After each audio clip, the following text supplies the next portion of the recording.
Kaya nagigichismis man tangawa ta ginabuhat sa atong kinabuhi ang LPT manunta ta. Huy! Ay sis, ningandar na sad kahapag sure. Okay, sige, for the benefit of all the people nga gustong makabalo sa akong mga side hustles o paminaw. Naningyong hapon din taon tang makakatkat sa hagdanan isip usa ka government employee pero wa pa man gihapon ta naspertihi. Huy! Apan naging mga madidili na siya babag para makabot nimo ang imuhang gusto o mga tinguha sa kinabuhi. Go! Mabay taon nga to ang gisugdan ang atong pagka-online teacher. Kay di pa man ta pwede sa face-to-face teacher. O, hangtod substitute teacher pa man ang atong makaya sa power. So go ra ta dire. Kay mo to lagi ko anang panultihon nga kung di pa nimo makabot karong panahon na o igire-direct ra ka sa imong tama nga panahon. O, di ba? Di ita magsigig atik-atik. Dawat-dawat lang pud ta mga madino. Unya mangininguha lang pud ta nga moabot ang panahon nga makabot jud nato ang ato ang gipangandoy nga posisyon una, di ba?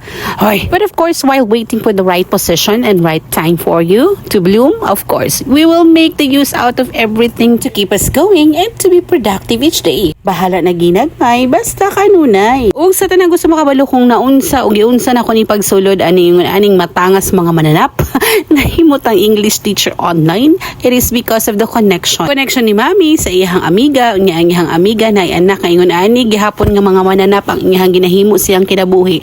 Mo nang nasulod ko, okay? Direct hiring ta diri dapita badi. Unya sa way pagduha-duha ning dawat dayon ingon aning trabaho kay maskin wa ko kabalo asa dapit agiun unsay mga pinduton.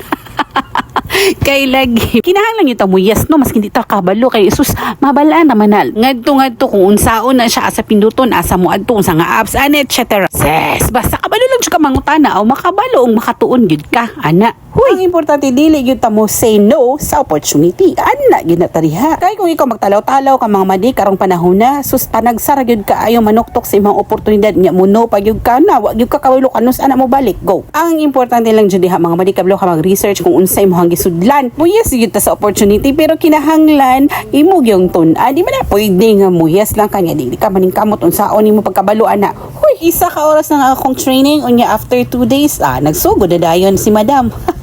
Hoy, given man ang lesson plan pero ako alam yung gina-personalize kay para maswak sa learning capability sa ako ang estudyante niya. Ginagamitan nako siya og PPT using Gamma application. Seconds lang humana ang imuhang pila ka slides nga PowerPoint presentation. So ingon ana lang.